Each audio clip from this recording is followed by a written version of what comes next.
tends to be very dangerous because most of the time gangs just aren't trafficking people.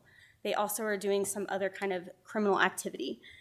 We get the most reports of gang control trafficking primarily from the reservations in Wyoming. Familial is also what it sounds like. That's when it's the family member who's trafficking you, like the example I gave earlier. It's very common. Most people think it's a stranger, but it's actually less than 1% of human trafficking cases in the US that are perpetuated by a stranger. It's usually someone you know and trust. And so we see by far the most disclosures that I get are familial cases. So it's a family member who's trafficking them, typically a parent, a spouse, aunt, uncle, grandparent. I've seen all of them. Can I say something on that? Yes. Okay. I'm Sergeant Hall with Sweetwater County Sheriff's Office. Been there about 17 years. Most of my time has been in investigating crimes against people. I will say that we see a lot of pimp-controlled sex trafficking. Familial is by far our largest. You just don't read about it because we can't post it in the newspaper. But we have that all over our county. Sorry, and I need to look at you. You're good. Same. I'll stop you. DMST, that's actually just an acronym. It stands for Domestic Minor Sex Trafficking. So that is a label that's given to any cases that involve a minor in the US. We absolutely have youth who are being exploited in Wyoming. And in fact, our marginalized youth, our LGBTQ plus youth, they're being exploited at much higher rates as well. Online, again, if the picture in your head was that it was this physical interaction that was taking place, you weren't even probably thinking and realizing that human trafficking can happen online. Uprising, and I'm sure the Sweetwater County Sheriffs, we also get to interact a lot with DCI in the state, and we have a division of DCI called ICAC. It stands for Internet Crimes Against Children.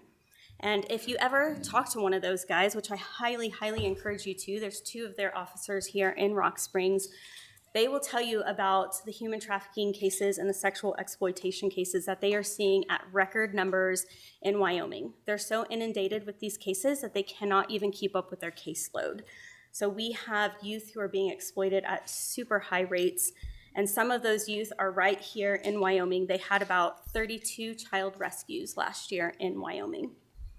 And then finally, illicit massage, which is one of the main ones that we're here to talk to you today. That's when we have a massage business who is offering services beyond what a massage parlor should. It is a big problem in Wyoming, and a big reason for that is because we don't really have any regulation on our massage industry. You can actually be a masseur here without any kind of massage license, without any certification or going to school for that.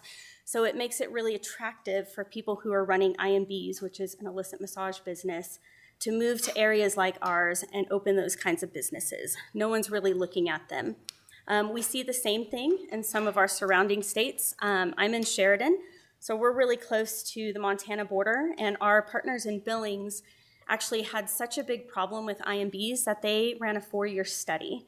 And that study showed that they had more illicit massage parlor trafficking in Billings, Montana per capita than New York City has. They've recently, last year, passed an ordinance aimed at code enforcement. They've since then been able to shut down 10 IMBs in the last year, and none of those have tried to reopen in their state so far. So we know it's happening all around us. It's happening here too. In fact, there is a website, which I won't mention what it is, but there is a website that law enforcement knows. We use it to track activity in IMBs, and basically buyers and people who are frequenting these businesses will go on and they will leave reviews of the masseur and the illicit services that they received. And I checked the website this afternoon, and the most recent review left from one of your local IMBs was just within the last month of the illicit services they were receiving. So we absolutely know it's happening here. Anything to add? Any questions on this part? Council, questions? I think we're good. I'll keep Continue. rolling then. I want to address really quickly why you might not realize that it's actually happening in your community. There's 3 big reasons. Number 1, it's a crime that goes highly unidentified. A big reason for this is because survivors themselves are very unlikely to self-identify. I think Charlie, and if you were to talk to any other survivors, you would realize a lot of those survivors, just like we have pictures in our head of what we think trafficking is, so do they. They don't realize that what they're experiencing is trafficking. I've heard over and over, if I wasn't locked in a basement or if I wasn't being sold out of motel room after motel room, then that wasn't trafficking. And I don't think that I didn't think I was a victim. Most of the survivors I know, it's 5 to 10 years after their victimization before they realize that what they experienced actually was human trafficking. So it's really unlikely that you're going to have that person in your community saying, I need help, I'm being trafficked. We just hardly ever see that. On top of that, victims often go misidentified. And a big reason for that is on the community level, because statistically, we know from research with people who've safely exited trafficking that they did come into contact with law enforcement, with victim advocates, with healthcare workers during the time they were being trafficked. But most of the time, they were never identified as a trafficking victim. A lot of times we as the community agencies might be quick to label what we see on the surface because trafficking will almost always intersect with other crimes. So maybe law enforcement gets the call to that domestic and they're like, this is clearly domestic violence, done. But we didn't know the right questions to screen to realize that there was actually trafficking happening as well. And I think Michelle can speak to that, knowing now looking back after training. Absolutely. So I went to Uprising. I don't know if Terry told you guys, but Uprising is a nonprofit. Oh, no, I didn't. It's a nonprofit organization. I went right into it. That she's just putting it out there. Education and awareness on human trafficking. They don't do victim services, but they educate our community, and they've been coming to our community for quite a while. I went to a training back in 2020, I believe, December, and aimed solely at illicit massage parlors. And I came back, I was like, oh, I know how to do this now. I was all excited. So what it did, though, you guys, is what I had in my head as a law enforcement officer for quite a few years of what human trafficking was and what it is, completely changed my perspective. We followed up with which you'll see a photo. We did a training with the Sweetwater County Sheriff's Office back in April 2021, and we had a sting, which was publicized after that. That was from Uprising doing the training with us, but it gave me a whole different perspective of what human trafficking was. Yep, and a lot of the community partners, not just law enforcement, but also victim advocacy agencies and others that we've worked with, a lot of times after they get training about human trafficking, those light bulbs start going off and they start saying, oh, and they're thinking of those past cases and people that they've served and realizing, ooh, that might have been that. That might have been that. And even though these cases aren't always coming to the surface and making public news, they're there. You could talk to any agency, including the ones represented, and they could speak to the fact that they are serving these victims. And then finally, the last reason you might not realize it's happening so much in your community is because of reporting. It's often not reported as human trafficking, even when human trafficking cases make the local news. This is a great example. This was from 2020 out of Gillette. And I mean, you can read it right there. Gillette man is accused of multiple counts of sexually assaulting and abusing 2 girls over several years. The mother has been charged with promoting prostitution for setting up her daughters to be sold. This is like picture perfect, clean cut, the 3 things we need human trafficking case.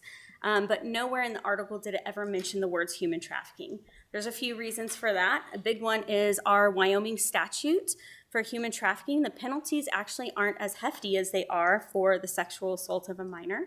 So it makes sense that they're going to use that charge instead. On top of that, we have yet to prosecute a single human trafficking case at the statewide level. And so there's also a big lack of inexperience, which could also make someone decide, maybe we'll go with this charge that we're more likely and know we can get this person on, because the end goal is obviously to put this person away for the longest amount of time. Reporters have to report on charges the way that they're filed. They can't just say it's human trafficking if it's being charged as sexual assault of a minor. And so all of this leads to this could have been front page on any newspaper in this state, and I could probably talk to someone immediately after reading that, and they might not still realize that human trafficking is happening in their community. But it is. If you know those pieces of what to look for, then you'll be able to identify it easier. I have a quick question before Yes. you go on. And I understand what you're saying about why they don't list trafficking as a cause here, but are we working with our legislators to make this change? It seems ridiculous that we don't have something a little bit tougher that would have some Indeed. teeth. I 100% agree with you. Yes, we do work with some legislators. We have some, in fact, right now, who want to get heftier stuff passed and beef up our statutes. We did try last year in the legislative session to make some changes to the statute, and it didn't make it through. And a big reason for that was really that was legislators not having much education on this. Some of the pushback we got, we were trying to make it clear that for a minor, you don't need a third party, because we see, especially like homeless youth, very vulnerable youth, who sometimes they're in trafficking situations because they're exchanging sex acts for something of value, but there's not always a pimp. Whenever the need is that great, they might go directly to a buyer. So we were trying to make our statute read that way, which is the way the federal statute reads. And the pushback that I got was, well, this is just legalizing prostitution for minors. And what if we have minors who want to start a sex ring and they're doing it of their own free will, which doesn't exist because they cannot legally consent. So Is there a goal to pursue that again this next session? there is. And do you know who was the driving force on the? We were working primarily with, well, there was a legislator in Campbell County, actually, John Baer, who was a big proponent of pushing that one through, and he was one of the main ones. Your Honor, Yes. doesn't federal law trump state law when it comes to something like that? It depends on the situation. When it's a familial case and it's sort of homegrown in Wyoming, the way I understand it is that it doesn't always go federal. If it's a case like ICAC are dealing with, where oftentimes with the internet, those buyers are in other states and stuff, then it goes federal because it crosses state lines. Your Honor. Oh, yeah, Councilman that's what I was going Zadi? to say. I Go think ahead. that the key is the state line on there. Once you cross state lines, it's federal at that point. The buyer, the exploiter, if any of the parties are in another state, then it can go federal, which most of, like, even there's been cases out of Rock Springs that have been prosecuted, but they've gone federal because a lot of Yes. it deals with your trucking and coming through. Good question. All right, I want to show you a little bit of the work that's been done. This is a heat map from 2019.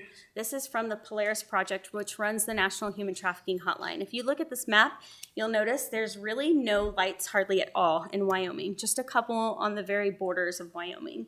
The amateur might look at this and think, ooh, I'm moving to Wyoming, it's really safe, there's no trafficking there. Whenever I saw this, I had alarm bells going off because I was like, wow, nobody knows about trafficking in Wyoming and nobody is looking at this problem that I know is happening.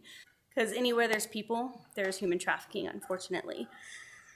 This is the most recent heat map that came out in 2022, so it's reflective of 2021 numbers and calls to the hotline, and we now have dots. So this shows me that the work that Uprising's been doing the last 3 years, the work that community agencies and partners who are increasing training are doing is actually working. Now we have people who are calling in for tips, they're calling in to make reports, they're calling in for resources, to ask questions, and this is very, very good.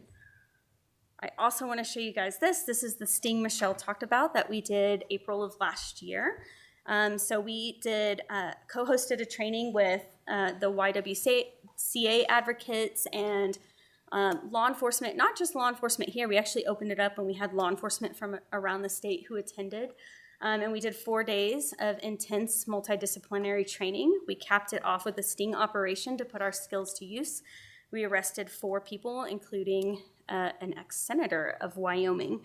And this is a really important case to talk about because it kind of shifted even my own perspective. Traditionally, when these cases had been done, they tended to be looked at through a prostitution lens. What we saw over and over across the U.S. historically is that the person who ended up being arrested was the victim. And law enforcement oftentimes would arrest the victim and try to get out of them who's your trafficker, who's your buyers, and it wasn't going anywhere. That is not the mentality that a victim's going to have. They're not going to give that information up. They're not the victim that you have in your head, for sure. And so on this one, we changed the focus. We looked at stuff through a demand lens. What's actually causing this problem? We wouldn't have sex trafficking if we didn't have people out there who wanted to purchase sex. Because we have buyers out there, we have exploiters who are going to capitalize off of that demand. So if we actually want to make a dent in this problem, we need to be going at it from a demand focus, and all of our efforts, especially with law enforcement, should be looking at how do we criminalize the buyers and how do we criminalize the exploiters, because they're the ones that are actually perpetuating the problem. We did get a chance to interview all the buyers in this operation as well, and it lines up with what we already knew about buyers, that oftentimes they're there because they are lacking coping skills. They have broken marriages, they're lonely, they're high stress, and this is how they are having that outlet. I would say that of the 4 we arrested, none of them wish they were there. They were all filled with shame, they were all filled with guilt. And they all have the reasons that led them there as well. And so this is also a big proponent of what pushes our prevention education that we do around the state, which is the other big arm of Uprising. We want to prevent trafficking before it starts. And when people historically think of prevention, they tend to think of, we need to stop new victims from becoming, or we need to stop youth from becoming new victims. And for us, it's we need to stop youth from becoming new buyers and new exploiters as well as victims. So that's a big reason why we're here this week also. We're doing some stuff in some of the schools. Do you have anything you want to add about this? No, you're good.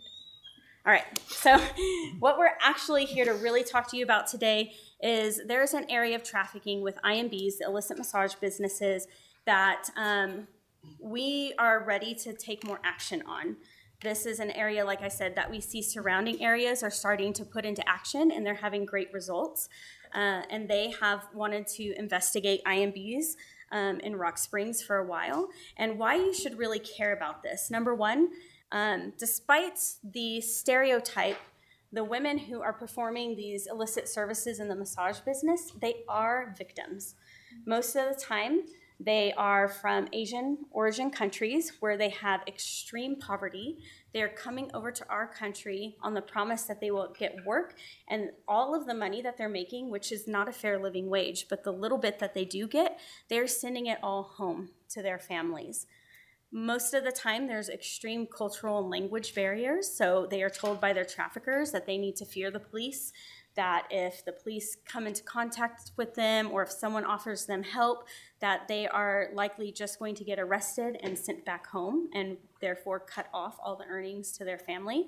What we also know about IMBs and the victims that work in them is it's not like what you probably would picture in your head is happening. We have law enforcement partners who actually have done surveillance inside IMBs, and what they see is there's tons of forcible violence and rape that is happening. Buyers are not nice. Whenever they feel they have the right to buy sex, there's not many other boundaries that they have. So there are going to be those handful of them that are extremely violent and are forcibly raping these victims. On the buyer's side, you might think, oh, it's just an adult. They're just paying for whatever service from 2 consenting adults. But actually what's happening is we're perpetuating a cycle. Buyers, typically, one of the key things that we see where this cycle that leads them to be a buyer starts is pornography. Pornography is highly addictive, just like any drug. And the more and more you do a drug, the more desensitized you come. So you need harder and harder things to get the same high. And that's the same thing we see with buyers. It might start with something like pornography. Eventually they need harder and harder stuff, so they're gonna go to something like an IMB and start dipping into purchasing commercial sex. And what happens whenever that's not enough? That's where we think we're starting to get the really, really hardened criminals and predators that are, perpetrating on children and different things like that in our community. So we want to cut that off. We want buyers in your community to never know, if I go do this, is it law enforcement that's there? Is it, we just want them to be on their toes and hopefully break some of those cycles. And then finally, the traffickers themselves. There is someone, it's not the person who's working in the business itself that's getting all that money. What we see from a lot of investigations is that a lot of these massage parlors are connected. There are rings of illicit businesses that span multiple states, and typically the person at the top of the food chain is likely a multi-millionaire, and they are exploiters. And so we want to get them. We want to actually get to the root and be able to prosecute that person, the person who's actually perpetuating the whole entire thing. In our recent investigation in Casper, we found that their illicit businesses were linked to Illinois and Wisconsin.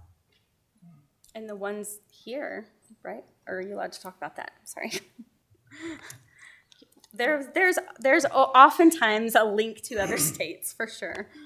There is. I'll talk about it. Are you at my slide? You're Yep. at my slide. There you Okay. go. This So- is all Michelle now. So here's what we need, you guys. These investigations are really, if you look at them from a law enforcement perspective, they're really not different than the drug investigations. We don't want to get the user, right? We want to go for the big fish, the one that's supplying everybody else. This is the same thing. So Sweetwater County Sheriff's Office for the last almost 2 years, we've been doing an investigation on 2 of your businesses here. The reason why I'm here to talk to you about it today is because I came up against a wall and we can't go forward with the investigation. So what we found is we did talk to some people that had been at your illicit massage parlors. I'm not talking about the ones that are good. And we know that sex acts were being performed there. They told me about it. Our problem was that it didn't fit any crimes. So the sex acts that were being performed are what most people know as happy endings or manual stimulation. That's not in our statute. That is a sex act. I gave everybody, all the counselors, a packet of papers. One is your ordinance, which is kind of old, and probably needs to be some Pretty archaic, y'all. pretty old, so maybe we could update that. And there's a Ninth Circuit case in there that talks about happy endings being definitely a sex act. So there's court case out there that say that that's what it is. Also in there is the ordinance from Billings. That's just a sample. We're not here to talk to you guys about ordinances, but those are some sample ones that you can look at. Green River, the city council is preparing to look at an ordinance as well and get that passed. I gave you guys a copy of that as well.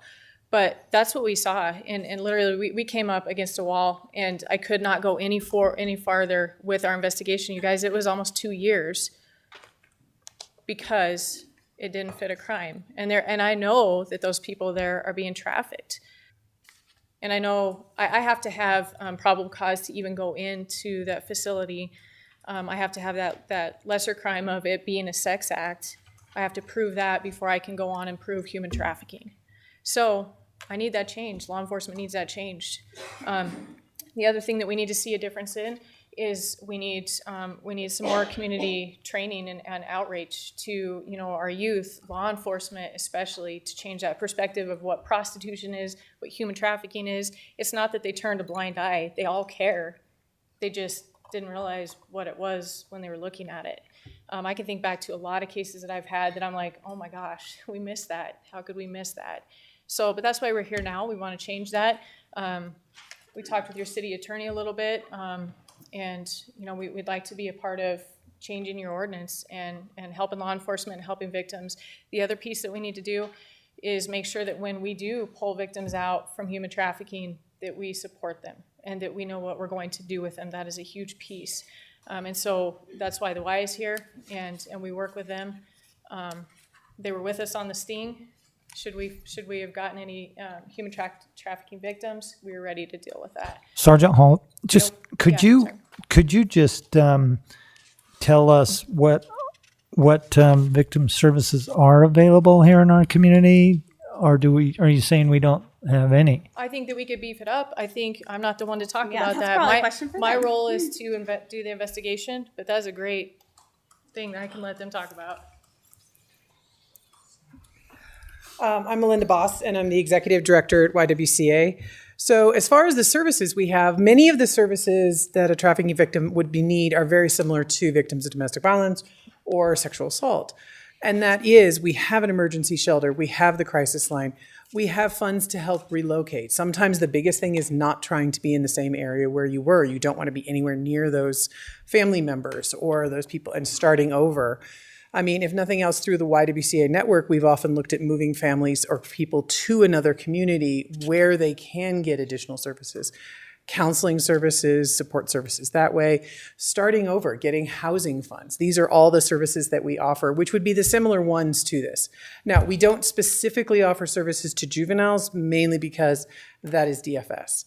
There is a different licensing that has to go. I'm sorry, we can't take juveniles in our shelter. It's not a shelter for juveniles, but we will certainly work with law enforcement and the Department of Family Services to try to find any sources we can. So those would be the kind of services you're talking about. I know my sister is a social worker in California, and she's worked quite often with juveniles that are traffic victims. And it is a learning experience. We talk about missing things, the same thing they say. They miss things themselves. They never identify that way. I've met victims of domestic violence that want to say, I'm not a victim. That's not me. Okay, that's a title. But we can still offer the services to them because this is not something easy. Any sexual crime is not an easy thing to come up and stand before a group of people in a courtroom, in a jury, and stand there and tell your sex stories. That's not easy for anyone. So that makes it very, very difficult to report these. Plus people not understanding or thinking this is all just going to expand prostitution. That's not the issue.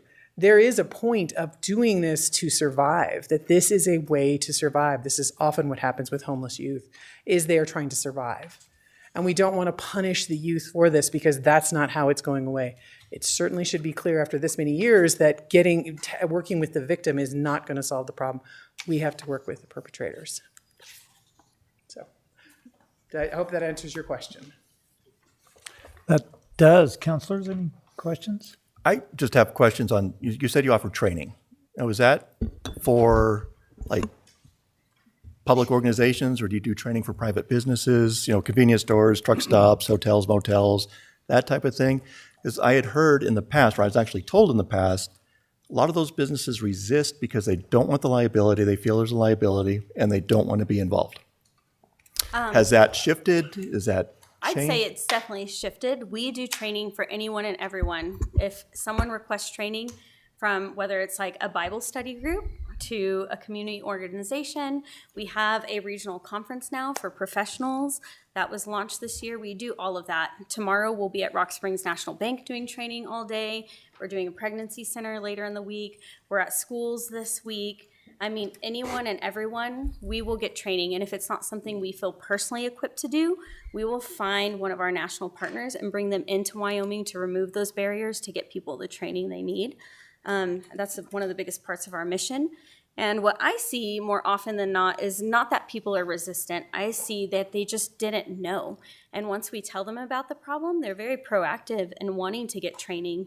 And nationally, there is a big wave of businesses that are likely to come into contact with trafficking situations that are being held accountable. For instance, hotels that are now being sued by victims because there was no way that they couldn't tell something was happening at their hotel because the abuse was so evident, and they're winning those cases. So we also try to empower businesses with the opposite knowledge of knowing this and feeling empowered to recognize it and make a report if you see something funny. It can actually keep your business safer. And we did do a training at a hotel here last year. We did, yeah. Hospitality is a big one. Bars, clubs, hotels, motels. Just the I-80 corridor, I think that's just a huge key. Yes. Those spots in particular. Yeah. Yep. And we would like to do an increase of training here, especially if we pass an ordinance. Councilman Batolo? I see that there's an ordinance from the city of Billings. Is this a model for what you guys would like to see? So there's two kind of schools of thought. Billings, which I really like their model, they are closing down these businesses based on code violations. I don't know what that would look like for the city of Rock Springs. That's something that we got to figure out. The other one that I gave you is the one that Green River is actually looking at passing. And what they did is they added that whole manual stimulation into the ordinance, which law enforcement, to be frank, really needs that. So I've read through the Billings one. I don't recall if that's in there. Law enforcement needs that to be able to further investigate. So maybe a combination of the two or something. But do we having both would do be we the most just- comprehensive. do we just use that, or wouldn't it make more sense to add additional language so it's a broad sense of to help you with your job? I'm just saying, for me. Yeah. I think it needs to be clear enough that, stuff is defined so that we can do our job, but, yeah, I honestly, I think a combination of the two would be great.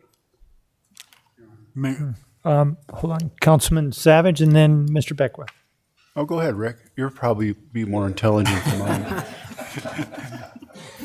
Thank you, Councilor Savage. Mayor, members of the council, had a discussion with Michelle and Terry earlier today, along with Councilor Robinson. And my office has already taken on the task of drafting a model ordinance.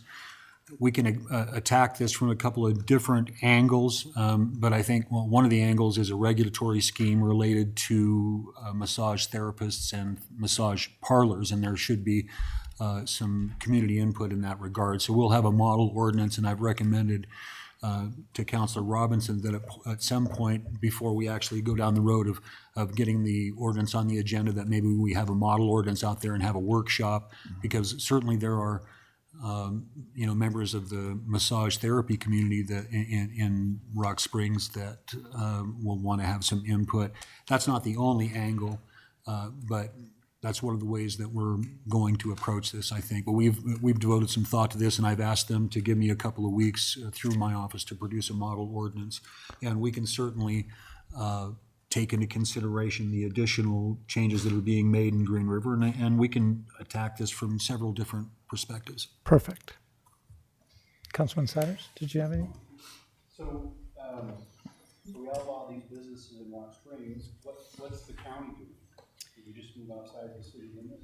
How does that work? I've thought about that. We need to change our state statute.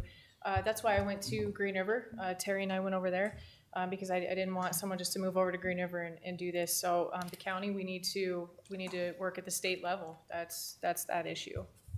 We are doing that. I will say in Billings with the code enforcement violations, they have not had a single business that they've shut down that has tried to reopen in the area. Not in their state, actually. So I don't know where they're going or if they're just like wash their hands of it, but they're gone and they don't appear to be coming back so far. Well, I think, obviously we want to get this right and we don't want to rush through this. But on the other hand, time is of the essence, and I think it's critical because, there's no hiding the fact that Sweetwater County, we have a lot of transient workers that come in on big projects, and I think that kind of entices different activity. We know that, and that's at the forefront right now. So I think we should have Mr. Beckwith draft the ordinance, and as soon as we possibly can, maybe put together a workshop, get this pushed through, and take a look at what others are doing as well. And on top of that, I think maybe reach out to some of the smaller communities, that may see an influx of workers that may not be aware of this, and maybe they need to take some action as well. Your Honor, Councilman Robinson. I don't want to throw anybody under the bus right here, but if you could get us a list of the names of the legislators that were less than enthusiastic about this, pass it along to us, and maybe we can get them some education. Well, we can see how they voted. Well, there was also last year as well, besides the change to the statute that was brought to the table, we tried to get the manual stimulation added as a sex act in the prostitution statutes. And the reason that failed was the, I have her name in a text, but the Speaker of the House, I guess, wasn't on board. A lot of that had to do with the sex work movement and feeling like that was infringing on that, so it didn't even get brought to the floor. So they're trying again this year, and she's no longer there. So That it might is go further. Bizarre. Sorry? It comes from no education, again, like what they think it is and what it really is are Yeah. two different things. Yeah, absolutely. Well, that's a problem. You sit through those discussions, and I'm not quite sure what committee that came through. Do you know? Not without sending a text to someone, no. Not, But they not have my these- favorite area to be in. They have these discussions, and then it starts to become nitpicking. There's just maybe one word, and you got to be there to to give testimony at those meetings and clear things up, answer questions, or it just goes away? 100%. Well, that's what happened with ours. They ended up changing the language a little bit, and it became very dangerous to where Yeah. it would allow someone to have the right to criminalize a youth who was involved in commercial sex, which was not okay. So at that point, I had to argue against my own bill. Huh. Well, if there's no other questions, really, we just wanted to put this on your radar, and we're hoping to have your support to move forward with drafting an ordinance and seeing where that goes. We really think Sweetwater County has been one of the best law enforcement agencies that we have gotten the chance to work with in the state. They've been so proactive on the anti-human trafficking, anti-exploitation front. Uprising is investing some time and effort to get additional training for Michelle. There's actually an illicit massage business conference that's only dealing with that coming up in January that we're hoping that we can get her to, because we would like her to be able to almost become a train the trainer so that she can then go around the state and have other people copy the model that will hopefully happen here that will work. So you guys could be sort of the leaders in the state for this, and so we hope we have your support. Well, Sergeant Hall and Terry, this isn't, well, we knew this probably was going on, but what an eye-opener. And it's very frustrating when you think that you have a black and white situation that we can easily work together to make rules and regulations, state statutes and the like, that we fight ourselves tooth and nail to delay and extend to another session. But I would say I could speak up for this entire council. We're eager to help and move this forward. I think it's our ordinances are antiquated when it comes to that, and we need to take a look at what's out there and be at the forefront. So we will take this upon ourselves and keep in touch. Plan to have a workshop so we're transparent and we allow everybody the opportunity to come in and give comment and draft an ordinance that makes sense for Rock Springs anyway, and allow you to do the work you need to do. We would love to be a part of that workshop if possible. Sounds good. Counselors, any questions, suggestions? Thank you very much. Thank you. Appreciate your time.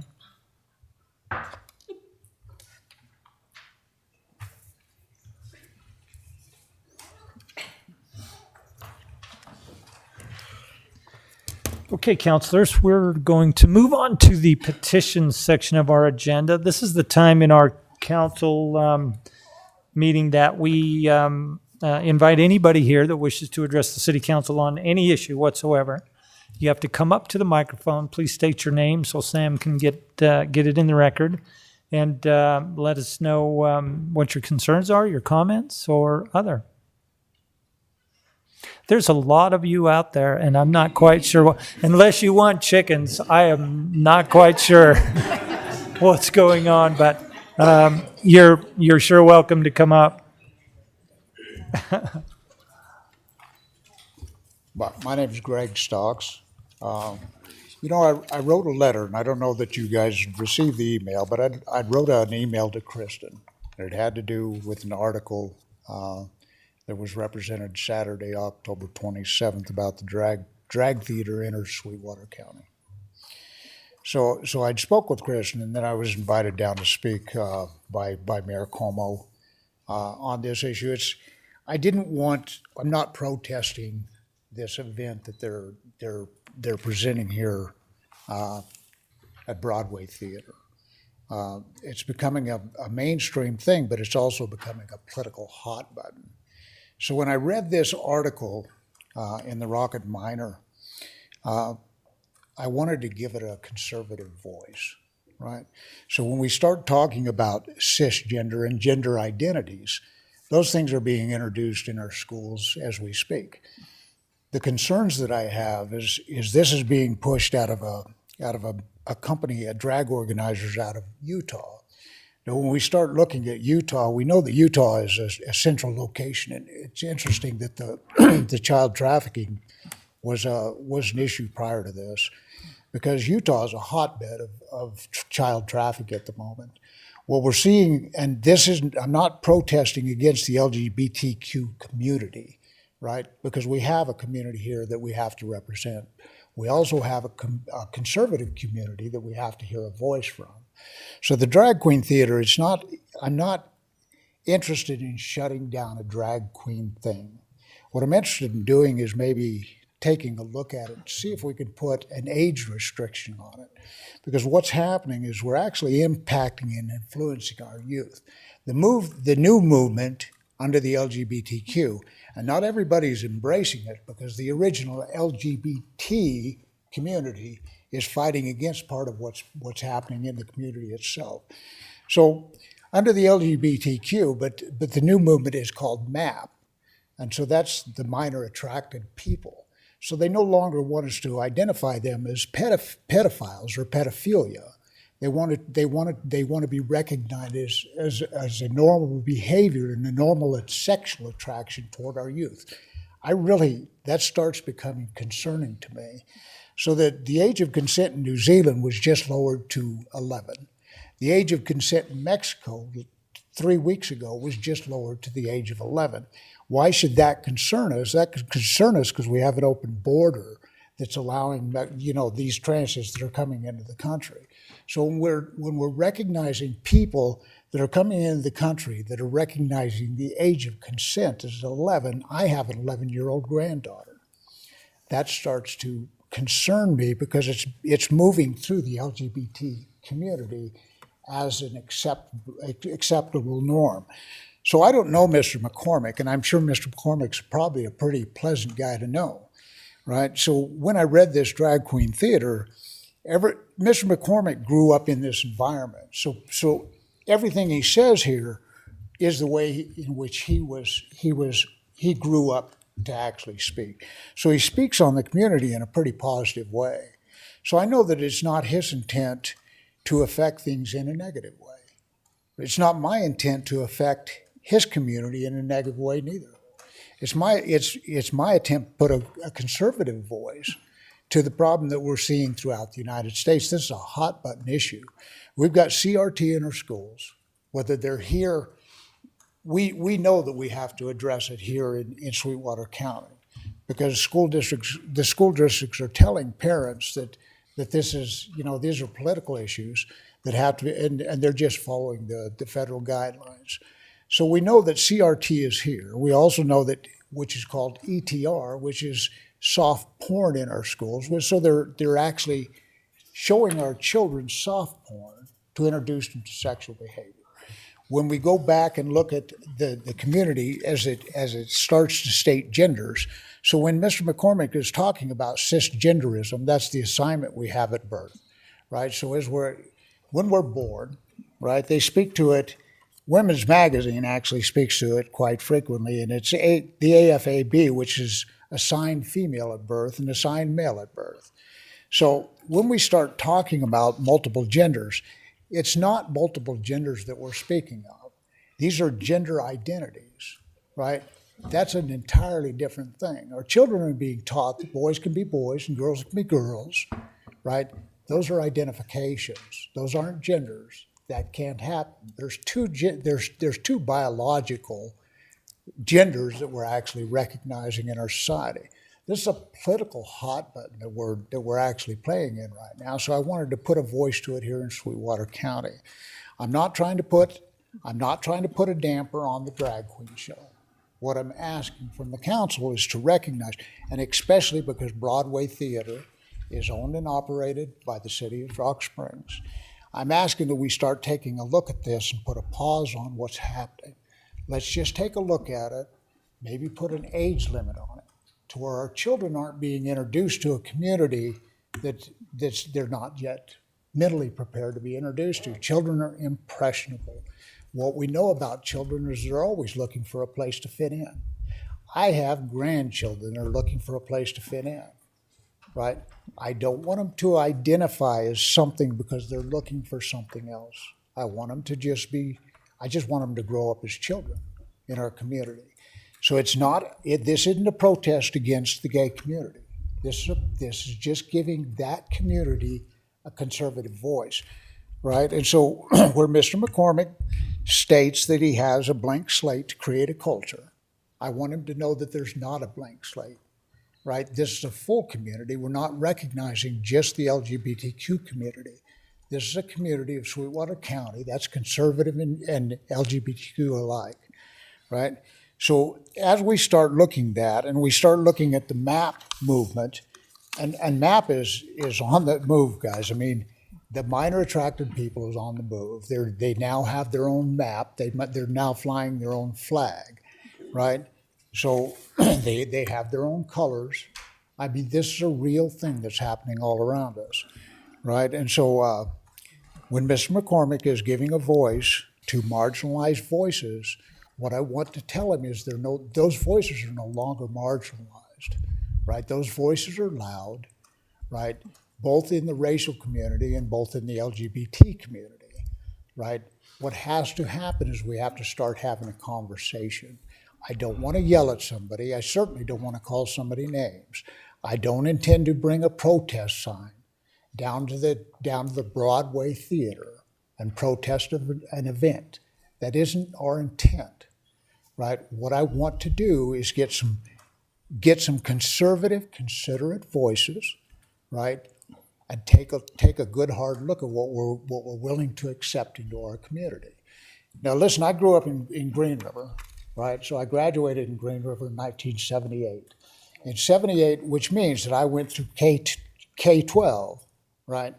During that period of time where Green River, or where Rock Springs was truly just a hot's nest of corruption, right? Now, I can't tell you who cleaned that corruption up. But what I can tell you is K Street was just a nightmare, right? What I can't tell you that 2 weeks ago, I learned that we have a bareback downtown, right? I'm not happy we have a bareback strip joint in Rock Springs, Wyoming. But here's the point. They've limited themselves to the age of 21, right? That community in which visits and frequents the bareback exists, but it doesn't go down into our public square, right? So it belongs where it belongs. It stays where it's at, right? And we're not representing it to our children, right? And so what I'm asking is just a considerate voice from the council to just take a good hard look, right? What are we willing to accept here?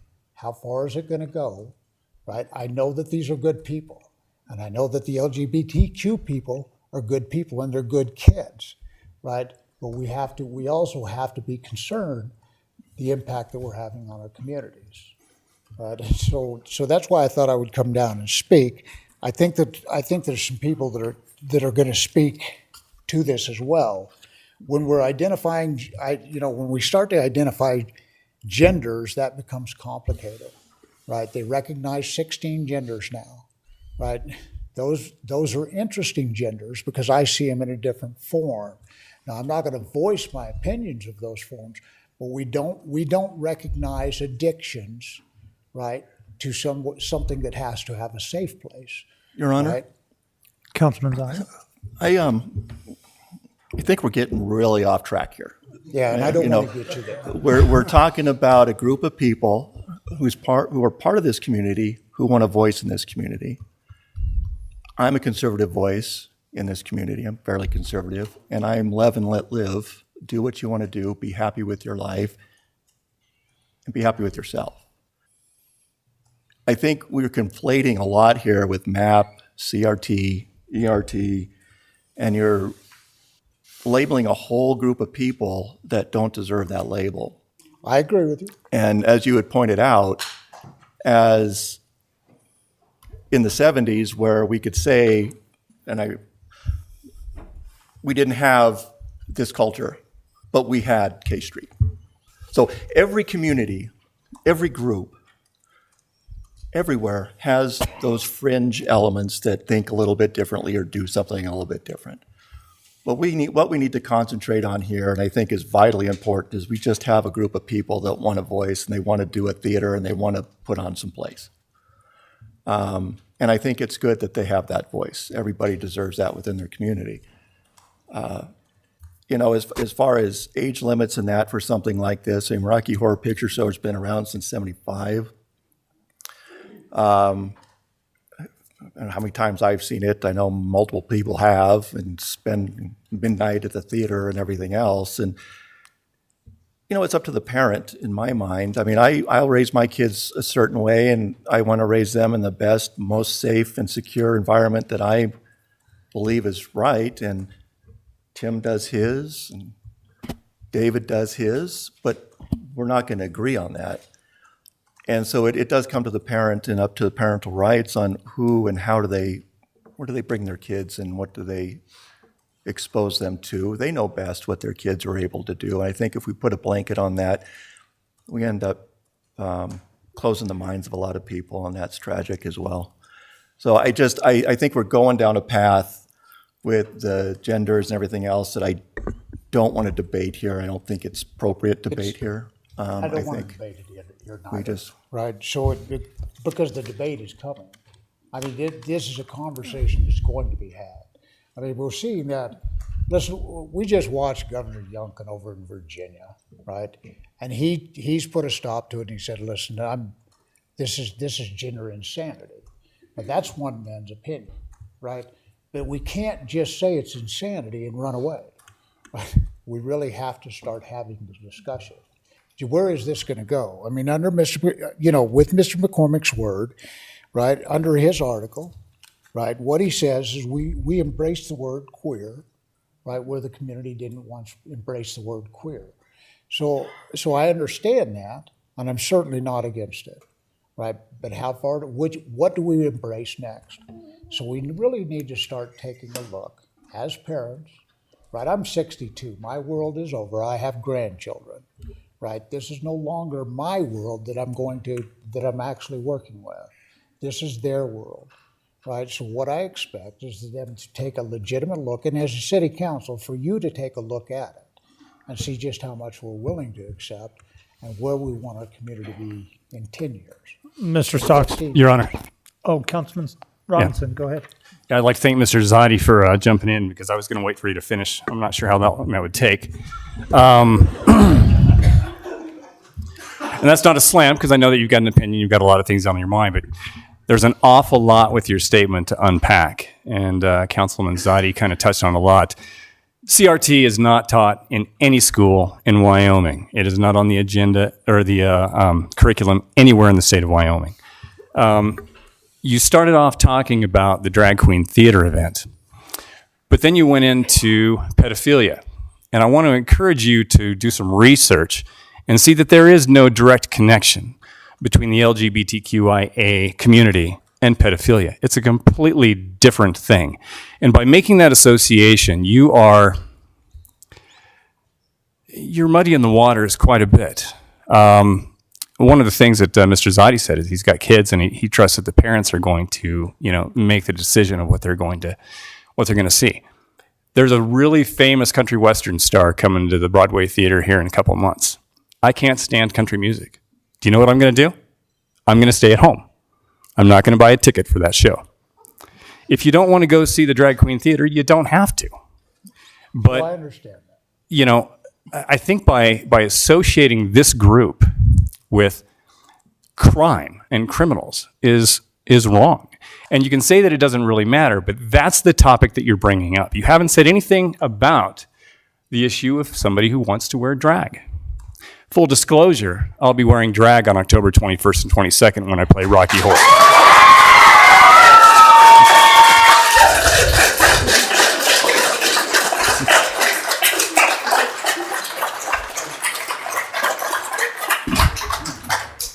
I don't want to see that. I can get you tickets. Hey, in the essence of moving this forward, I don't want to go on all night. Councilman Robinson, did you have anything else? No, Your Honor, I want to appreciate or give my appreciation to all the folks that showed up tonight to voice their concerns and to be a part of this, because I do agree with you. It is a conversation that needs to be had, but I just don't think, in my opinion, that the City Council is the group to regulate what somebody wants to do with their time. I believe that's up to a parent if their child wants to attend. And if you're an adult and you want to go, tickets will be available. I think you hit the nail on the head, and you made some good points. But I think between Councilman Zadi, Councilman Robinson and yourself, you did hit the nail on the head, because where's the parenting in this? And that's just it. If they're underage and they're going to go to a show, sometimes I think we forget about parents having a conversation with their child and them doing a little bit of research. And I agree. I have kids and grandkids as well, and talking about it and discussing whether it's something that I feel they should go to or not. But the biggest concern that I have, we proclaim ourselves as the home of 56 nationalities. And to me, that doesn't mean Hispanic, and it doesn't mean Italian, it doesn't mean Greek, and it means those things. But there's a lot of other people in this community that, just like the conservative voice, deserve that voice as well. And I think what you're asking here is simply handled at the family level when you're having discussion with your kids, whether you think they should go if they're 10, 11 years old or not, and just simply not going to that event. But you mentioned the Broadway Theater being owned and operated by the city of Rock Springs. Absolutely. But it's also a public building, and it's open to everybody. It's paid for by taxpayers' dollars, and I get requests continuously, and whether I like it or not, I don't label people. I feel that people in their own personal lives have to make that decision.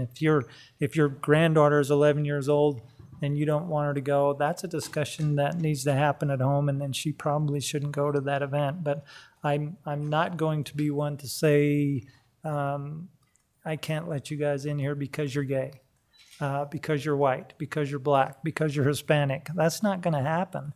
This community was built around 56 nationalities, and we all need to learn to get along, respect each other's voices, respect each other's wishes, and obviously not push that on to anyone that may be in opposition or like, but to get along. We all live here. Those decisions really need to be made at home. That's my concern. Comments. Councilor? Well, I appreciate your time. All right. Thanks. Mr. Stocks, thank you so much. And we're still in petitions if there's anyone that wishes to come down and speak other than you. No, I'm just kidding.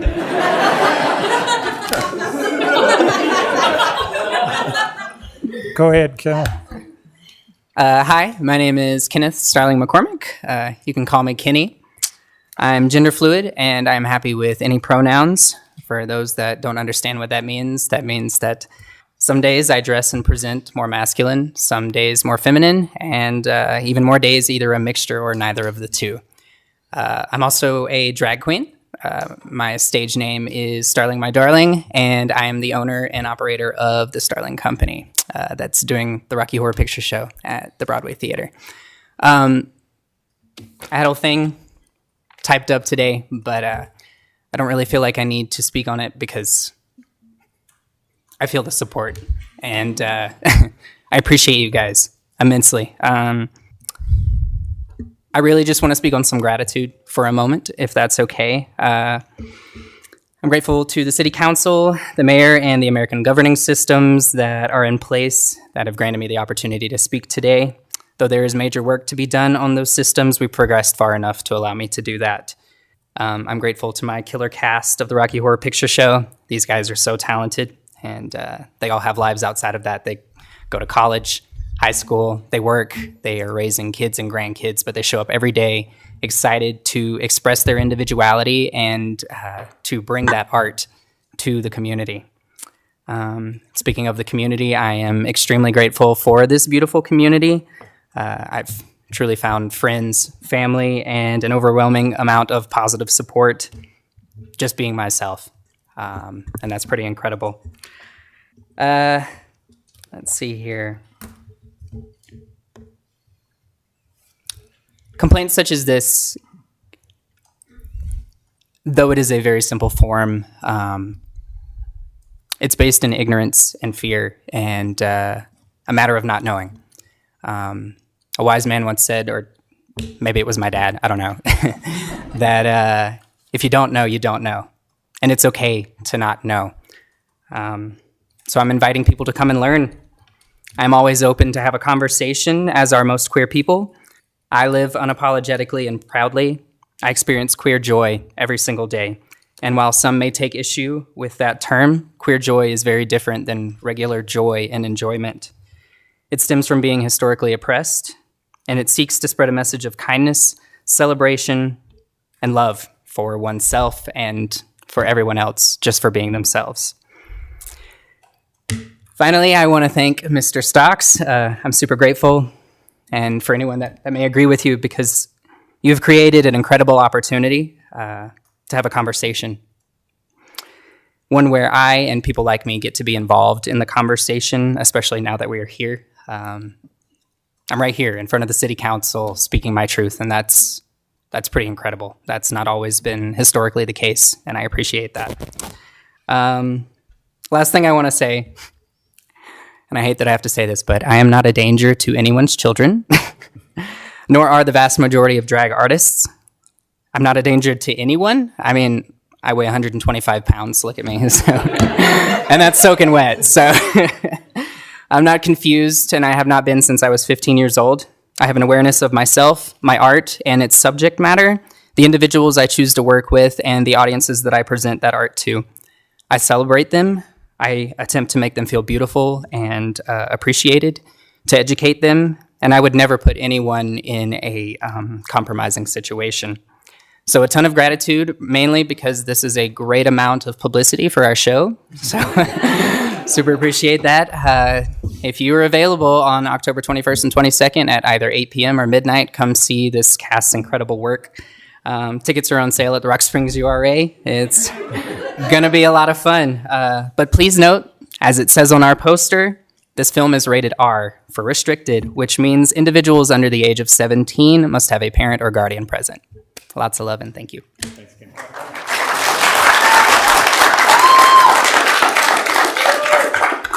Yes, sir. Councilman Savage? So didn't the Actors Commission do Rocky Mountain last year? Yes, sir. Yeah, we did the stage version, which is the original version, and then the film came out 3 years later. So this year we are doing a shadowcast showing of the film, which is kind of the cult classic thing. Not that I'm aware of. I have one more point. Go ahead. Councilor Robinson, it seems like we haven't had this many people here since we were debating whether or not to have drag racing. Also me. No correlation. Well, Mike, think how many people want to see me in gold undies. yeah, which is very disturbing. But I'd like to lock the doors because and rehash last year's budget when we cut $7 million of good projects because of sales tax. And I'm going to say we had 0 people attend. And look at what we can bring out. If it's chickens, seeing Councilor Robinson in gold underwear or street racing. But to me, yeah, those are important issues. But we have discussions like budget discussions and the like, and we get 0 people that attend this council chamber. So frustrating. I think we should go get the books, rehash the budget, lock the doors, and have some participation. But no, I appreciate Mr. Stocks and Kenneth for everybody having at least a conversation that we all need to get along in this community. That's what it's about. It's the day and age that we live in. We have to be acceptable of each and everyone else, but just to respect one another and to make sure that if it's something that involves your children and they're underage, by all means, we need to have those discussions at home and handle it that way. So it's great to see everybody here. And once again, Mr. Stocks, I surely appreciate your comments and I appreciate the conversation. Can I go sit down now? We're still in petitions. If there's anyone else wishing to come, oh no. I'm sorry, I feel like we were called out a little bit. People often associate sex trafficking, pedophilia with organizations and people groups like this, and they fear that when stuff like this comes in, oh, you're going to be contributing to sex trafficking. And I'd just like to go on the record with everyone in the room and let you know that's completely false. In fact, stuff like this is what I would consider a protective factor. By and large, the number one thing that we see across the board from anyone who's experienced exploitation is typically that they are missing that peer and community connection. And it's because of marginalized groups like this, you know, and not feeling like they have a place to belong and fit in and they have a voice. So having this is a great protective factor in your community. You need more of this, and that is actually going to lower the risk of exploitation for youth in your community, not heighten it. If you are worried about pedophiles and an increase in sex trafficking, then I beg you to get us into your schools to talk about the harms of pornography, what grooming looks like, and online safety. Thanks, Terry.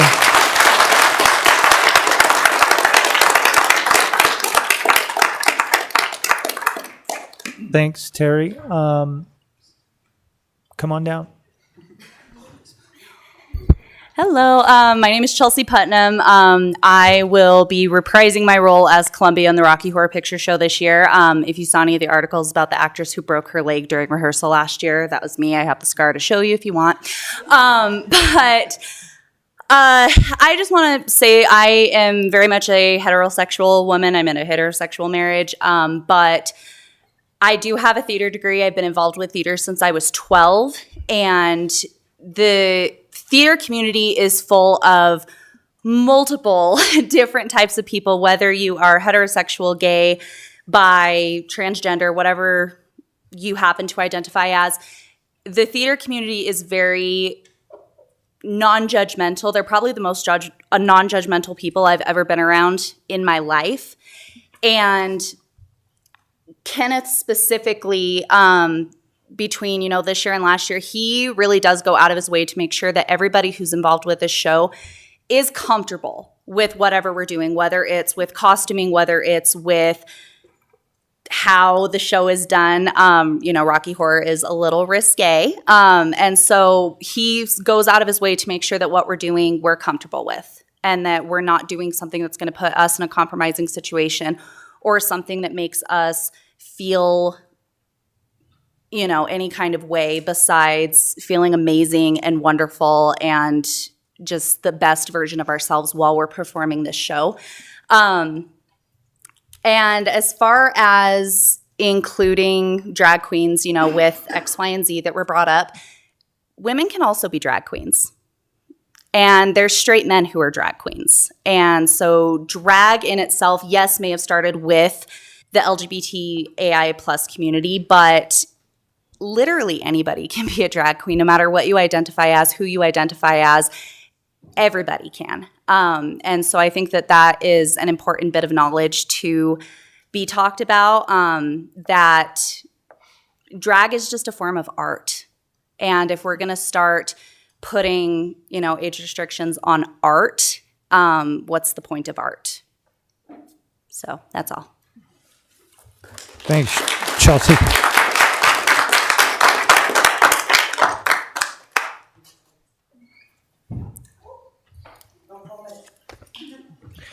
I don't know, but I can tell you if anything gets knocked off the wall again, and the police chief thought that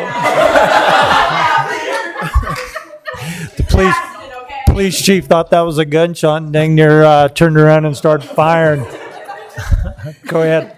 My name is Valerie McCoy, Mayor Cuomo, and honorable, amazing council members who I have voted for a couple of times. I am a Rock Springs newbie.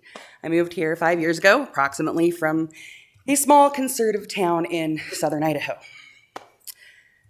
I've been seeing Rocky Horror since I was 4 months old.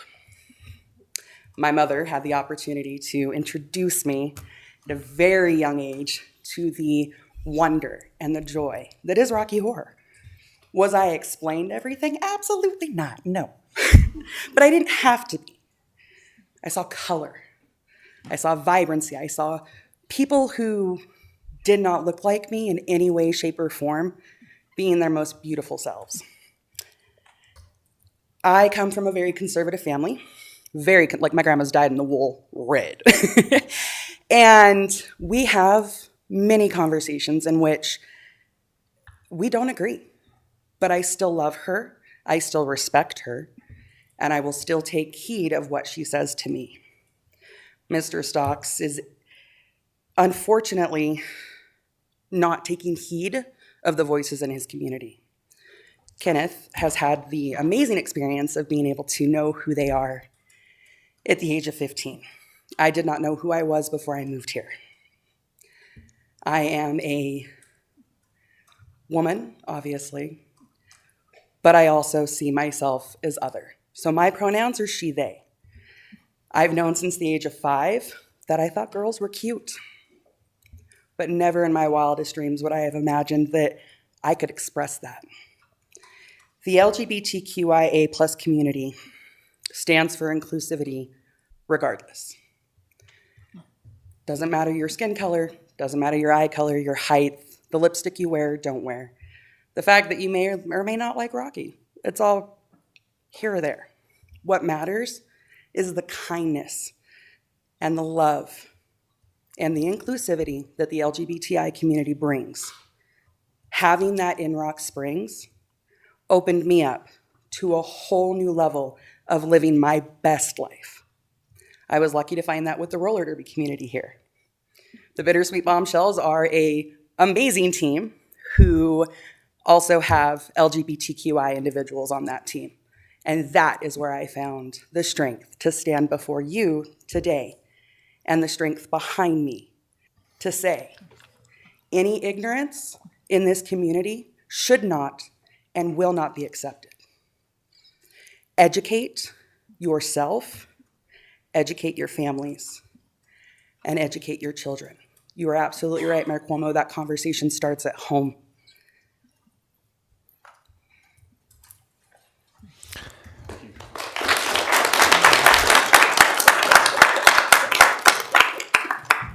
Thank you, Valerie.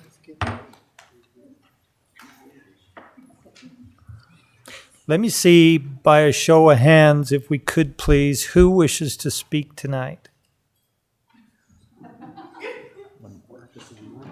Man, you singled yourself right out, didn't you? Okay, if not, I'm gonna have to set a time limit, or we'll be here till midnight. But go ahead. With that in mind, I'll keep my statements relatively brief. Mr. Mayor, City Council members, thank you first of all for giving me the opportunity to speak. My name is Dr. Angela Thatcher, and my pronouns are she, her, hers. I teach courses on gender, gender identity, human sexuality, and sexual education.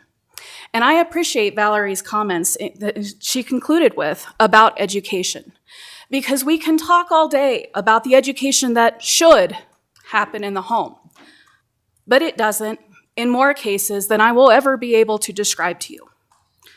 Sitting in front of someone crying because they don't know how to tell their spouse how they got pregnant, the literal how, is heartbreaking.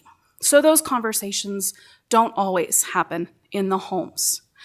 I appreciate when we have opportunities such as this to discuss publicly and bring light to conversations that are not happening and that need to start happening.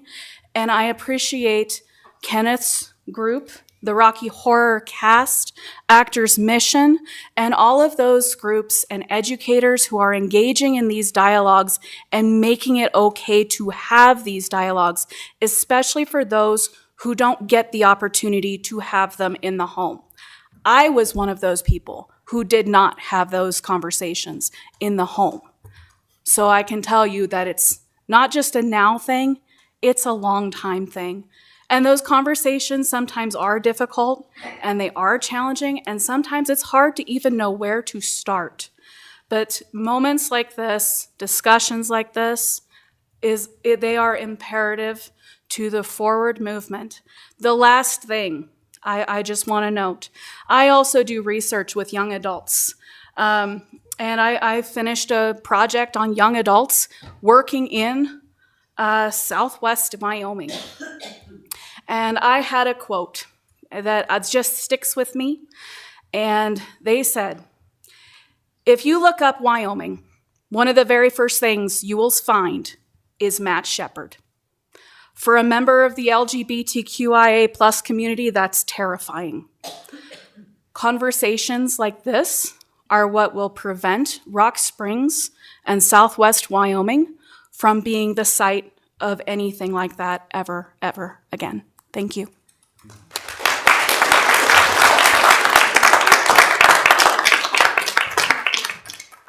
Just one item, after listening to Mr. Stocks, and then hearing what I'm hearing correctly. Anyway, the picture actually has a R rating, which we said has a 17 years or younger, and you need to have an adult, correct? Yeah, so it is the council. Okay. Come on up. Hi. I just first want to say thank you for giving everybody the chance to speak. I think it's really important to be able to have and express that voice. My name is Sarah Shaper-Cotter. I am one of the founders of the Horizon Theater in this community. My husband and I started this little theater community back in April, and we've been able to put on 2 shows. Neither of those shows would have been possible without the help from Kenneth over there. So I just want to say with immense gratitude to them and to just the theater community in general in the city of Rock Springs and in the entire county. There have been a lot of important topics that have been addressed today and a lot of wonderful things that have been said. And I think one of the biggest 2 that come across to me today is how important art is and education. And that was those were the 2 biggest things that my husband and I talked about when we founded our theater company, is that we want to give people the chance to be educated about art and about theater in general. And a big important part of that comes with diversity. And like it was mentioned, Rock Springs is such a diverse city. And it's so important to be able to have diversity in the theater community as a whole, whether that's through Actors Mission, through the college, through the shows that the high schools are doing, and now through Kenneth's company and through our company as well. And so that diversity is so important to be able to express art because, like it was said, it comes in all different shapes and sizes and forms. And how are we to rein in and to say what art is as a whole when it is so expressive? And there is so much joy that comes through finding what that art means in and of yourself. And so I guess I just want to say thank you for opening up this public forum to be able to have that education to everybody, because it's something that we all need, and that education is such an important thing for everybody to be able to figure out how to express art and to express themselves. So thank you. Thanks, Sarah.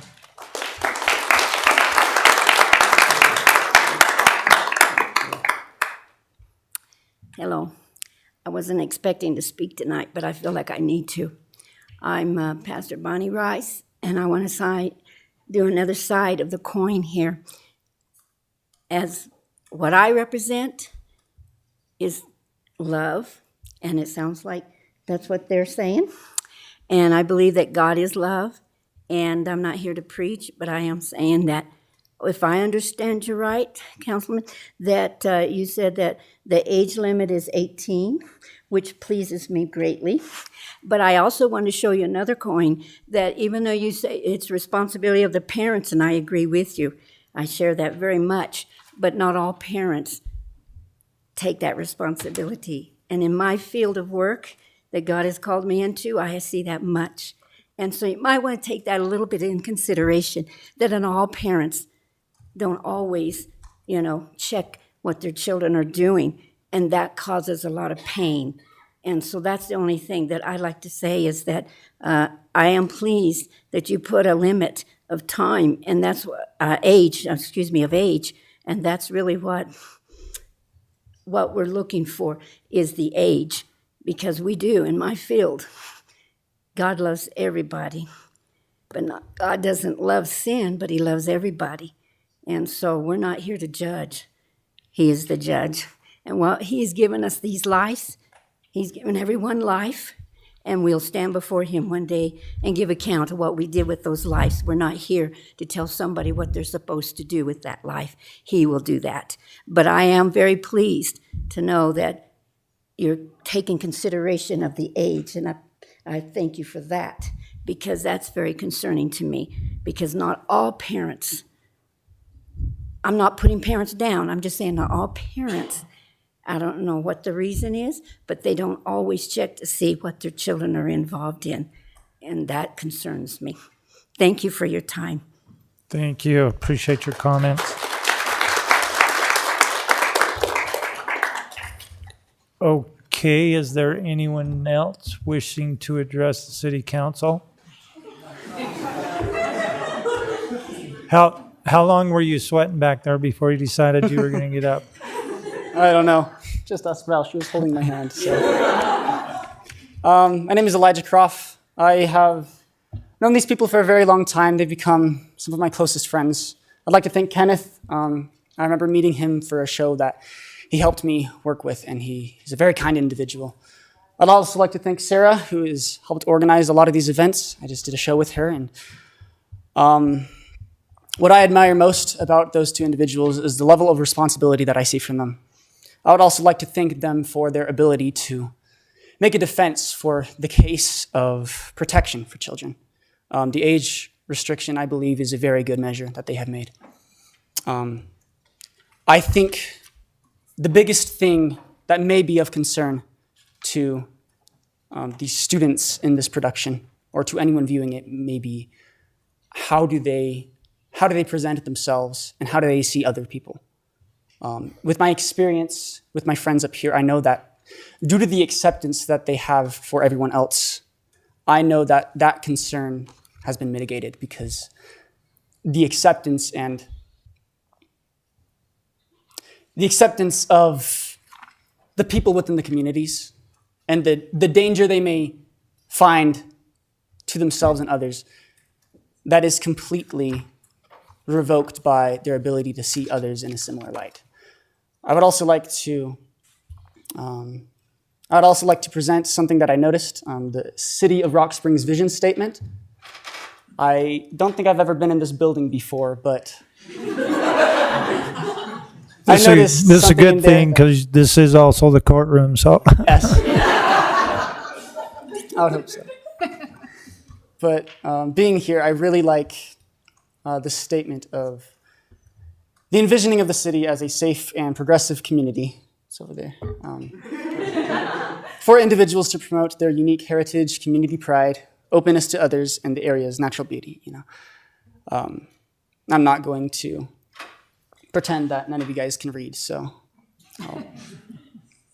But I think to protect the vision of Rock Springs and as art as a whole, as many other speakers have mentioned, I think just that and acceptance for this art form is a direction towards the right step.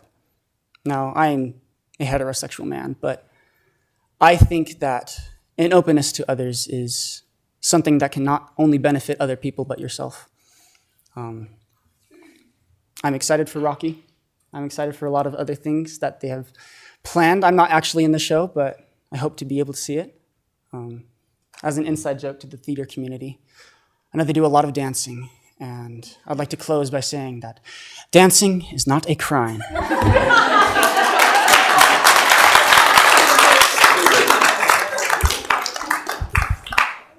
Your Honor. I think also you should note on the mission statement that the third word in is to provide all. And that's why it's really hard sometimes when we don't have these conversations. We're all in this together. It's about all of us. So we don't exclude, we discuss, we make decisions based on what's best for the community and what's best for everyone. Does somebody have a question? Councilman Robinson. Your Honor, yeah, I didn't want to take too much time because I know we're going to go a little bit long tonight. One of the things that Elijah talked about was protection, and I think that one of the aspects of protection that hasn't been really talked about much is the mental health of the young folks growing up, not knowing exactly where they fit in.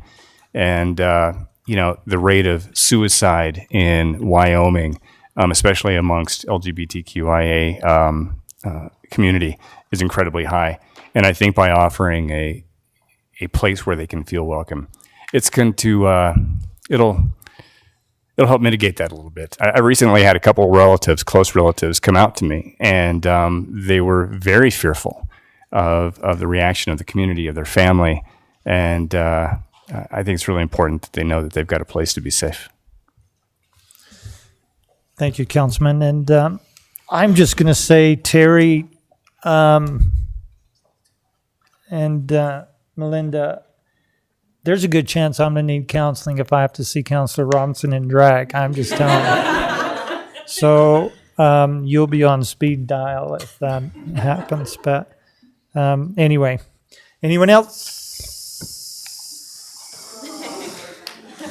Hi, my name is Ethan Travers. I've only lived here for a month, but I was born and raised in Washington. I've lived in China. I've lived in Washington even longer, and I lived in a small town in Idaho that you have never heard of. And quite frankly, I'd never heard of even before I moved there, like 2 weeks.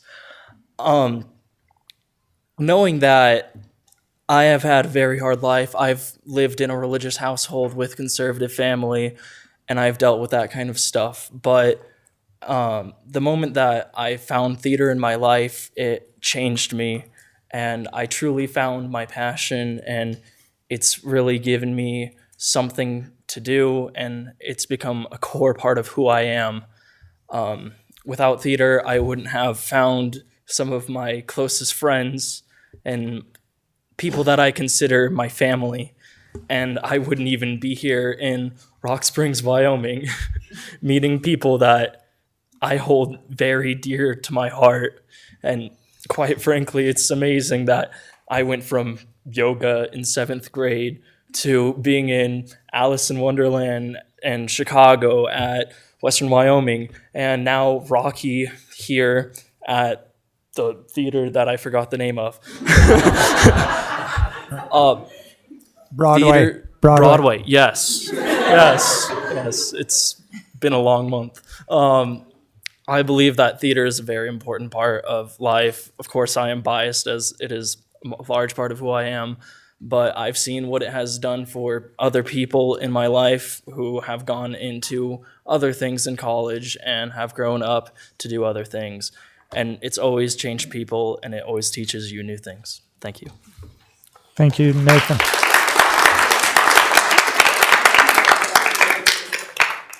Okay, we're going to have to move forward here tonight. So I'm going to close the petition section of our agenda. And see now how you all just get up and vacate when we have all the important business to do.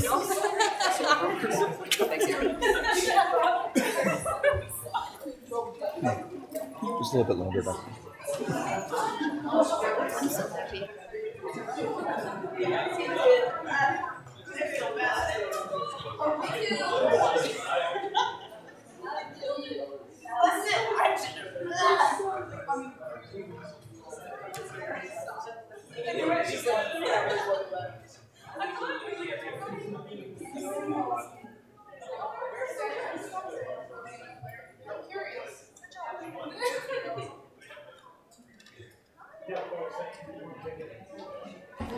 Councilors, we are going to take about a 5-minute recess and return. I'd entertain a motion for to move into a 5-minute recess. So moved. I would entertain a motion to move So back moved. into our regular scheduled meeting. We have a motion. Do we have a second? Second. Second's been called. All in favor say aye. Aye. Any opposed? Okay, we're going to move on to the officers and staff reports. Councilors, we have item number 1, the Health Insurance Fund recap of August 2022.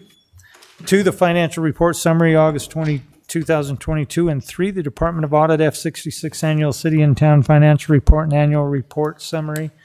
Councilors, I would entertain a motion to approve all the officers and staff reports and place on file. So moved, Your Honor.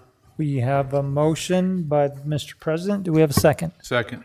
Second called by Councilor Batolo. All in favor say aye. Aye. Any opposed? Okay, this is going to move us on to the council committee and board reports. Councilors, we have item number 1, the Parks and Rec Advisory Board meeting minutes of July 14th, 2022.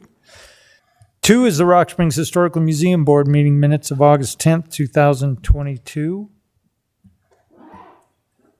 which we did have a meeting. So we did not have a meeting for this one, nor the Joint Powers Telecom Board meeting minutes. So I apologize. Basically, just the Parks and Recreation Advisory Board meeting minutes of July 14th for this meeting. Councilors, I entertain a motion. First of all, are there any other committee reports that wish to come forward? Seeing none, I'd entertain a motion to approve the council committee and board reports and place on file. So moved, Your Honor. We do have a motion by Councilor Hickerson. Do we have a second? Second. Second by Councilor Demas. All in favor, say aye. Aye. Any opposed? Okay, this is going to move us to correspondence. Your Honor? Yes. I wanted to update the council on something. So most animal shelters are struggling right now, including ours. People have adopted everything we had at the start of COVID, and then the place was empty, and now it's completely full, bursting at the seams because people are going back to work and whatever reason. So Best Friends is one of the largest sanctuaries in the country. It's in a beautiful canyon near Kanab, Utah. Their annual budget is over $100 million. They have been there almost 40 years and have partnered with over 3,500 shelters over that time. Their mission is to raise the save rate at U.S. shelters to 100%, so no more animals are put down unless dangerous or extremely ill by 2025. They approached us about 10 weeks ago about giving the city $20,000 and provide us with a full-time, highly trained shelter specialist for 2 months to help the shelter reduce the number of animals at the shelter, the length of their stays, and improve our save rate. Best Friends would pay this person's salary, their benefits, and per diem. We wouldn't have to pay anything, and we get the $20,000. They provided us with an MOU that legal department has looked at and approved, and they provided examples and references for us to call and get feedback from other places that have gone through this program. I've met with the sergeant in charge, the chief, AC staff, and I think I probably just haven't handled this well. They're wondering, is it up to us? Is it up to them? How do we pull the trigger on this? And I would propose that we put this on the agenda for the next meeting, the first one in, what would that be, October?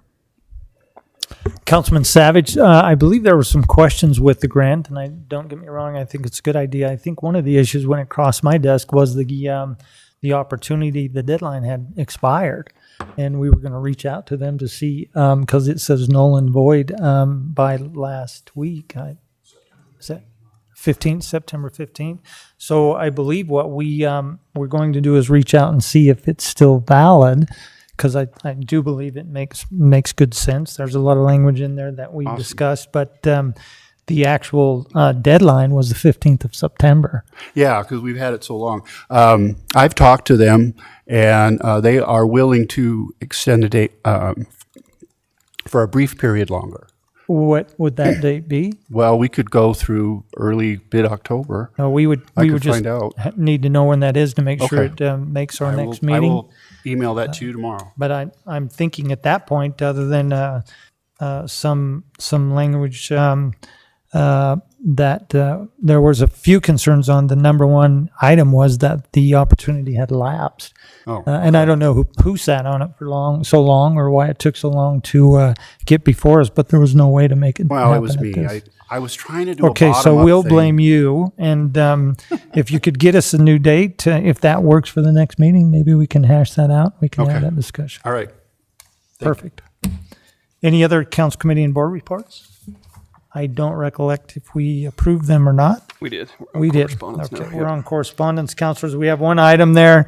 A letter from the Rock Springs Adventures Soccer Club requesting sponsorship for its annual soccer tournament. Councilors, I get a lot of these requests. And frankly, I think it's better as a group if we take a look at this and and discuss whether we feel this is something that we do want to do. So if you open up that letter and take a look at it, basically they're asking for financial donations and the like. I'm open for suggestions, but frankly, I receive a lot of these, and sometimes when it comes from an athletic group, is this something that you feel comfortable in doing.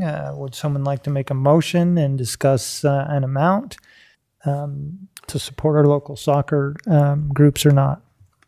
Your Honor. Mr. President. Did we support this last year? Because I believe they sent a letter last year as well. Do you remember? I believe we did support this last year, and I don't recollect the amount. And I don't believe they state an amount other than we appreciate your help kind of thing. So if that's the case, normally this is coming out of our economic development budget line item.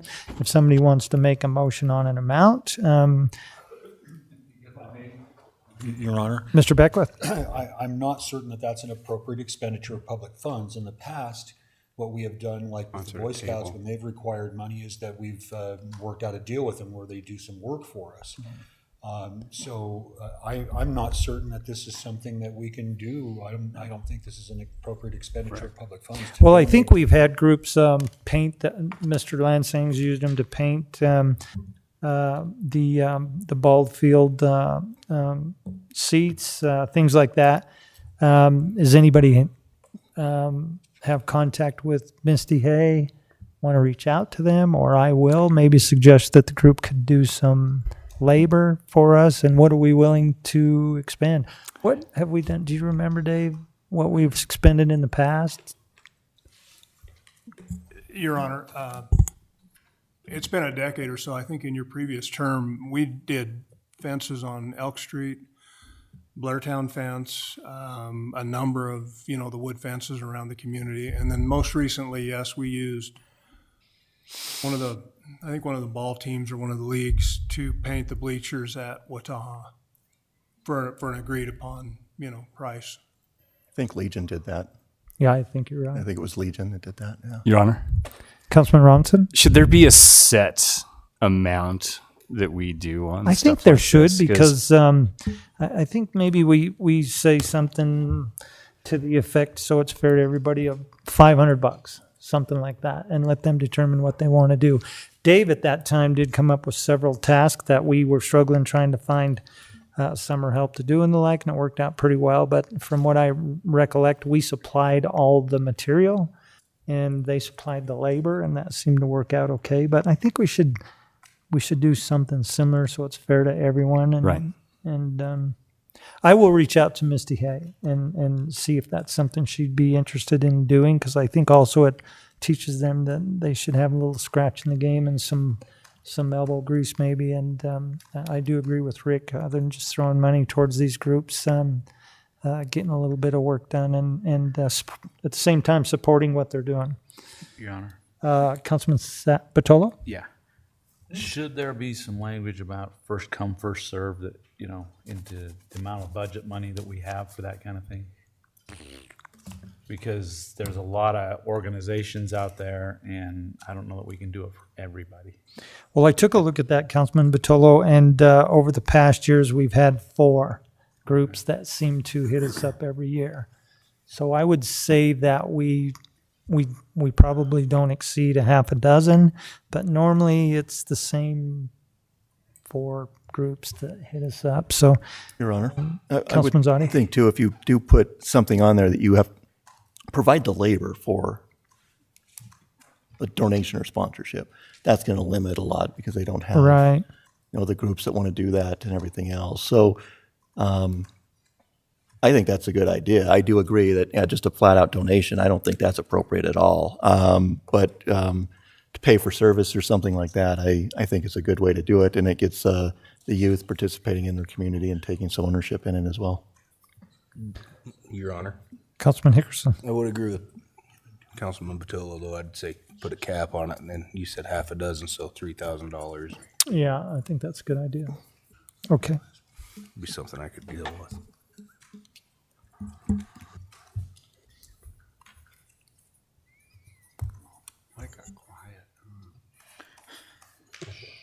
Okay, I will keep the council abreast of what occurs there. That being said, I would entertain a motion to approve the correspondence and place on file. So moved. We do have a motion. Do we have a second? Second. Second's called. All in favor say aye. Aye. Any opposed? Okay, we're going to move on to the bills and claims. Counselors, item number 1 is the bills and claims for September 20th, 2022. I'd entertain a motion to approve the bills and claims. Your Honor, Councilwoman Demus? I make a motion to approve the bills and claims for September 20th, 2022. We do have a motion to approve the bills and claims for September 20th, 2022. Do we have a second? Second. Second's been called. All in favor say aye. Aye. Any opposed? Abstain. Let the record show. Item number 2 is the salaries for September 7th, 2022. Councilors, what's your pleasure? Your Honor, Councilwoman Demus. I make a motion to approve the salary for September 7th, 2022. Councilors, we do have a motion to approve the salaries for September 7th, 2022. Do we have a second? Second. Second's been called. All in favor say aye. Aye. Any opposed? Okay, this is going to move us on to the new business items on our agenda, Councilors. Item number 1 is a request from the Engineering Operations and Public Services for permission to bid the Headworks HVAC and roof replacement project at the Water Reclamation Facility. Councilors, what's your pleasure? Your Honor, Councilman Batolo? move to approve this request. We do have a motion to honor this request. Do we have a second? Second. Second's been called. All in favor say aye. Aye. Any opposed? Abstained, Your Honor. For the purpose of the company I'm employed with, has been in conversation and intends to submit a bid for this project. Appreciate that, Mr. President, and let that be known for the record. Item number 2 is a request from Wild Roots Custom Designs for a road closure of South Main near Bunning Hall for a fall festival event on October 14th, 2022 from 3 p.m. to 9 p.m. and October 15th, 2022 from 10 a.m. to 7 p.m. Councilors, what's your pleasure? Your Honor, Councilman Hickerson. I move to approve this request. We do have a motion to honor this request. Do we have a second? Second. Second's been called. All in favor, say aye. Aye. Aye. Any opposed? Okay, moving on to resolutions, Councilors. Item number 1 is Resolution 2022-133. A resolution authorizing the City of Rock Springs to support an amendment request for the Green River Rock Springs Sweetwater County Joint Powers Water Board Pump Station 2019 project agreement to be submitted by the Green River Rock Springs Sweetwater County Joint Powers Water Board to the Wyoming Water Development Commission. Councilors, what's your pleasure? Your Honor, Councilwoman Demas? I make a motion to approve Resolution 2022-133. We do have a motion to approve Resolution 2022-133. Do we have a second? Second. Second's been called. Roll call. Councilor Savage, Yes. West, Yes. Hickerson, Yes. Zadi, Yes. Demus, Yes. Robinson, Yes. Halter, Yes. Batolo, Yes. Mayor Como. Yes. Item number 2, Resolution 2022-134. A resolution accepting and approving an alcohol inspection contract with the Wyoming Association of Sheriffs and Chiefs of Police and authorizing Timothy A. Como as mayor of the City of Rock Springs, Wyoming, and Matthew L. McBurnett as city clerk of the City of Rock Springs, Wyoming, to execute said contract on behalf of the city. Councilors, what's your pleasure? Your Honor, Councilman Halter? move to approve 2022-134. We do have a motion to approve Resolution 2022-134. Do we have a second? Second. Second's been called. Roll call. Councilor West, Yes. Hickerson, Yes. Zadi, Yes. Demus, Yes. Robinson, Yes. Halter, Yes. Batolo, Yes. Savage, Yes. Mayor Como. Yes. Item number 3, Resolution 2022-135. A resolution accepting and approving a tobacco inspection contract with the Wyoming Association of Sheriffs and Chiefs of Police and authorizing Timothy A. Como as mayor of the City of Rock Springs, Wyoming, and Matthew L. McBurnett as city clerk of the City of Rock Springs, Wyoming, to execute said contract on behalf of the city. Councilors, what's your pleasure? Your Honor, Councilman Batolo? move to approve Resolution 2022-135. We do have a motion to approve Resolution 2022-135. Do we have a second? Second. Second's been called. Roll call. Councilor Hickerson, Yes. Zadi, Yes. Demus, Yes. Robinson, Yes. Halter, Yes. Batolo, Yes. Savage, Yes. West, Yes. Mayor Como. Yes. Item number 4 is Resolution 2022-136. A resolution accepting and approving a change order with DiBernardi Construction, Inc. for changes to the construction contract resulting from the redesign and reconstruction of the Bitter Creek waterline portion of the project, and authorizing Timothy A. Como as mayor and Matthew L. McBurnett as city clerk to execute said change order on behalf of the city of Rock Springs. Councilors, what's your pleasure? Your Honor, Councilwoman Demas. I make a motion to approve Resolution 2022-136. Councilors, we do have a motion to approve Resolution 2022-136. Do we have a second? Second, I'd just like to comment that this is zero cost to the city. It's just a pass-through. So, second. Thank you, Mr. President. And roll call. Councilor Zadi, Abstain. Demas, Yes. Robinson, Yes. Halter, Yes. Vitolo, Yes. Savage, Yes. West, Yes. Hickerson, Yes. Mayor Como. Yes, and I would like to also thank Ryan Schmidt for the detailed information that he sent. That helps everyone a lot in knowing why it's a no cost to the city, what the situation was, and please give them our thanks in providing that information, Mr. Kalsic. Item number 5 is Resolution 2022-137. A resolution accepting a quitclaim deed from the Union Pacific Railroad Company and authorizing Timothy A. Como as mayor of the city of Rock Springs, Wyoming, and Matthew L. McBurnett as city clerk of the city of Rock Springs, Wyoming, to accept said quitclaim deed on behalf of said city. Councilors, what's your pleasure? Your Honor, Mr. President. move to approve Resolution 2022-137. We do have a motion to approve Resolution 2022-137. Do we have a second? Second. Second's been called. Roll call. Councilor Demas, Yes. Robinson, Yes. Halter, Yes. Vitolo, Yes. Savage, Yes. West, Yes. Hickerson, Yes. Zadi, Yes. Mayor Como. Abstain, being as the firm of which I am employed wrote the legal description attached to the parcel. This is going to bring us to the ordinances, councilors. We have 2 ordinances. The first ordinance on third reading, Ordinance 2022-11. Ordinance amending the official zoning map of the city of Rock Springs from R3 medium density residential to the zoning designation of R5 high density residential, a piece, parcel, or tract of land located in the southeast quarter of the southwest quarter of Section 36 Survey Township 19 North Range 105 west of the 6th Principal Meridian, Rock Springs, Sweetwater County, State of Wyoming. Matt, I didn't get that. Could you repeat? Councilors, what's your pleasure? Third reading. Your Honor, Councilwoman Demas. I make a motion to approve Ordinance 2022-11. Councilors, we do have a motion to approve Ordinance 2022-11 on third reading. Do we have a second? Second. Second's been called. Roll call. Councilor Robinson, Yes. Halter, Yes. Vitolo, Yes. Savage, Yes. West, Yes. Hickerson, Yes. Zadi, Demas, Yes. Mayor Como. Yes.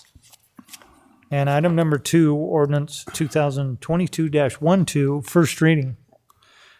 An ordinance of the city of Rock Springs amending ordinance 2004-7 entitled an ordinance annexing and incorporating within the city limits of the city of Rock Springs, Wyoming, certain contiguous and adjacent areas fully hereinafter set forth, and providing for zoning designations to correct a scrivener's error in a legal description of land annexed by the city of Rock Springs. And councilors, with no further business to come before the city council,